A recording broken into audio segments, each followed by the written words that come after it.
thongdoine angangsinggi moi mayam chane ado prawn se semaga di porae ado akoina moina sidi lauthoraktabanina sidi lauthoe smai taraga line dum akoisu tammine tu facebook tagi smai dum line dum lauthopa yarabane kogi prawn thongnaba kanone machal ne haitare ko maru marang di puthokri maru marang puthokini sina horen thongba matamda ai adum thongjara age dum yengbiro ko ai khang ga chare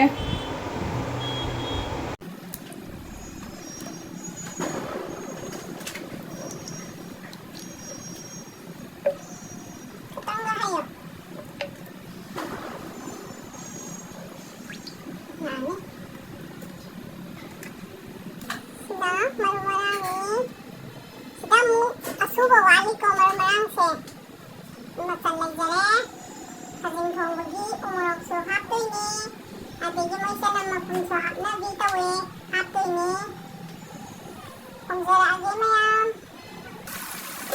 tango he nang ang tango lalo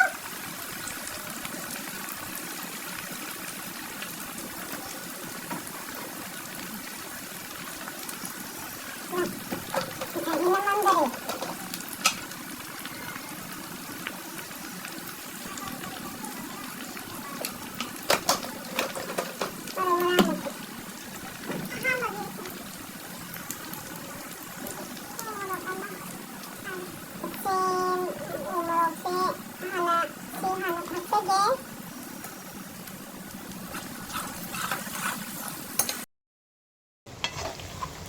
카멘신도 합절하게 카멘신도 세야 하빠 마tamda khoi grind tawthoga hapasu yae bako yababudi grind tawraga mahi do ina hapasu yai aduna su dum laibane laibabudi ada sina a khuthong je amamam haidune akhoi gi khuthong haidune sina do samba budi ngasai gi khamensin da se grind tawthok buduna budi samba ada sina khar ot pam di khar di changani dana ko adagi khamensin ju jata patha deba noi da hapana ra khangde ana hadini grind tawraga khamensin je hapo raga di ko mahi zo hijula yare dana hiji kang warap chatleba mayam tawbiradi grind tawraga dum tawbiyo ai huje khajing hapage English dana prawn madra prawn adagi Hindi dana jinga khajing hina khoi manipuri haitare ne ko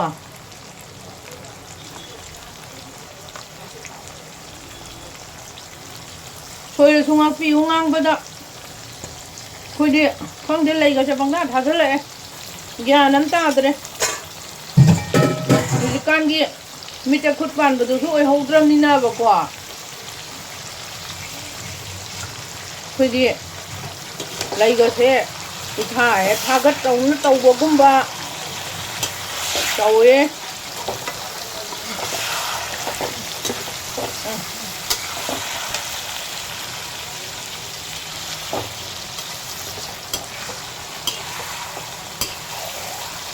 haina khajing je quite fast haitare to khigi khupang mukpa pura sang bada aina kasar chappa matam da angang oi ngai de ko barak ta gi pharaga thonga pijare eba akhoi ine goi akhoi mam goi na aw jani du su yamna tholakineba moi jo onsondo ko to budini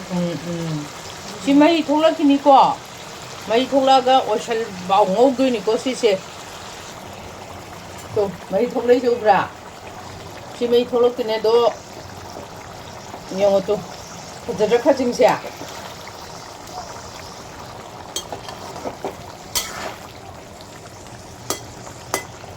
ini khajara bani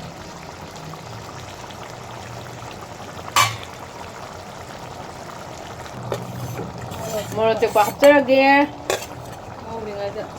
ngawingai da udagi sigi chanam matum se si haptarage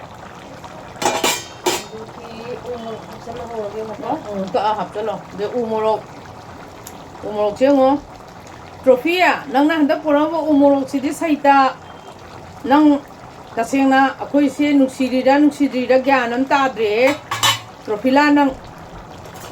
umorok sintang gi magun sidi kwa as loire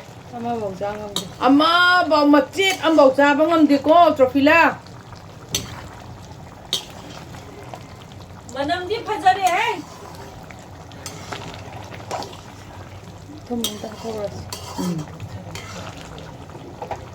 masi sida thum hap hawrage ai thum hap cha hawrage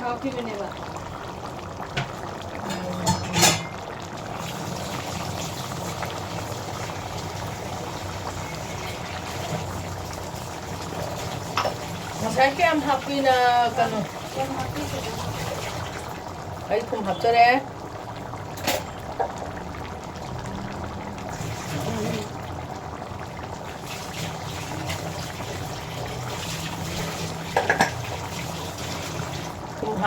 thum hapagadi khara oisalak ani mo si kangbong ok doi ni ko si kangbong ok doi dukan da hap doi ma chu ba se legi chanam se mai mahi changjana ba mona sa ba da haujana ba to biri ne mayam sigi hauna ba mayam kamen yam pibira uko adu sigine ai ama ai kaure ai thenggraba masigi moro te ko se nate ko se da thak toi se akoi gi moro te ko achaubodo adugi do mayai da khaido edana yam chaubodo thaido de moi kai lam gi haido no khangge mayang na ga bora yam hobodo adugi do thakadam ne ba ko simoro te ko se nate ko adoi mathangda mu thongjarake maduga do thaaga as maduga do thaadi mo yam haura bajani he akoi gi morok chu sadana ko madu si morote ko sidinga sigoina di mayam ngapiro nga sigoina di morote ko sidi lale matung nambada yamuk tawjarake hapjarake ai machu thakselage machu thakseladi kamshalani masai khajing do yamba mandra to thongba di yaudre to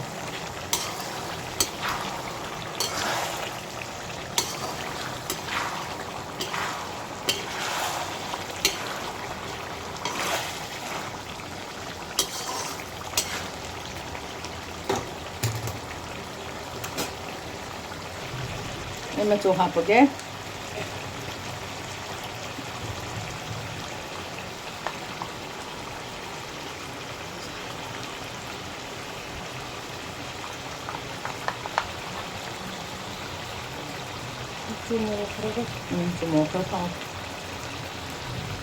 주물럭 탁세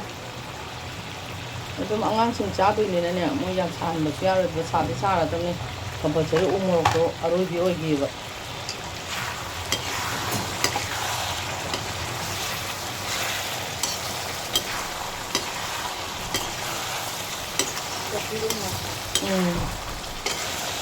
Filai umur se loi da cái khúc ta phải rồi cái loi rồi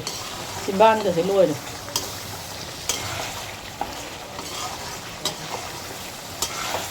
nung si ai gi chai thu mayam se loi nung si na taubi loi nung si ai na su loi nung si moi na suai bu nung si bi loi nung si na hamu ma pok tai na yok pa sa am ta loi ra tra ba kai nom tau re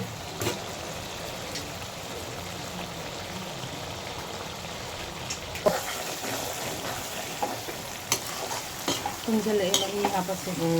Lagi apa ya re? Jadi kangzala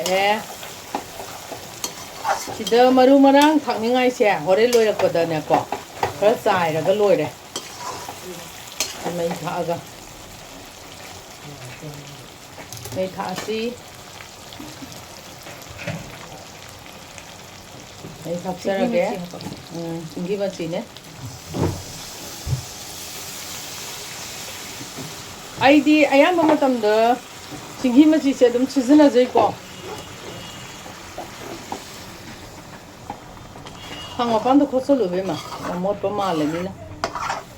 lo ga mot pa ma le na khosolo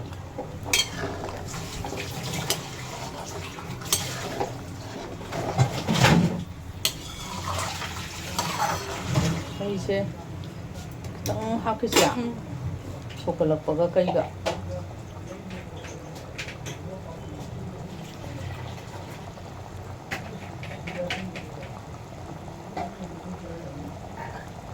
hapsi tang hapsage yani yani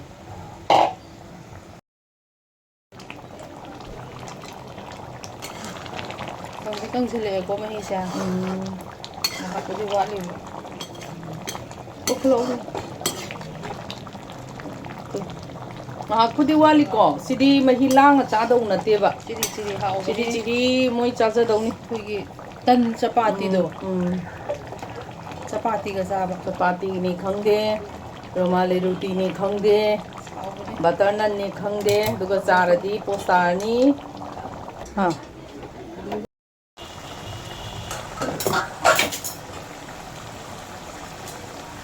be maru marang sang sai ro aina phadigum sa ha na thak ni ko sum ki jei ba moi je phadigum me ata maru marang sang sai silo ka sai ro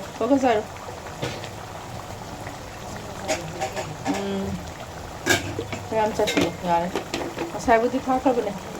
ado mayam America gi mathel bu nuksi biduna like tawbiyo share tawbiyo subscribe tawbiyo mayam na hai ni ko chaba su na biro o hai ba do ai di chaba se hoi ai cha daga su ai na thonga adum ai mi bijazara ke kaisu kai de main tawzara ke do America gi mathel bu nuksi biyo comment yam pibiro o ai mathang namba ngambo oi jage Masigi di matang saida mekana mayambu khurumjari di mathel bunung siwiduna like tawbiyo share tawbiyo ngasigi mathel se kano thongune khajing ne ado mayam mekagi mathel bunung siwiduna like comment yam pibiro o ai ngammi gai thongba ngambo oi jage ai mathang adum thongjarake ado mayang kaubidabi ko kubi number su kaubigano subscribe to su kaubigano comment ni birak su kaubigano ane kana mathang thongjarak bangam boy jage ko rum jadi mayambu mayam chanari e mungi mayam jana thangal lo mayam na chabolu habani tu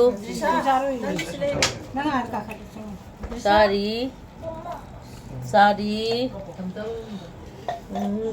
hào đấy hào bra Nana, nang Khajing charo dro. charo charo Saya kaya ma. ha bra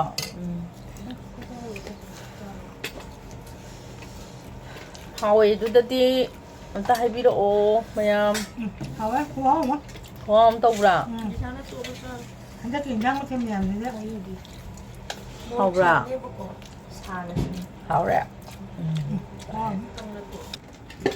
ai sunupi khajing pambi ne sina magi da makta thongi ne ma hayeng chakhrani ma heng Hyderabad pangrani mayam chajaba adui magi da makta thongbiriba sunupi gi suma sakhajabi drisana thongbamgi thongiba khajing se ma pani ga di anti ni ko Ano mo charo?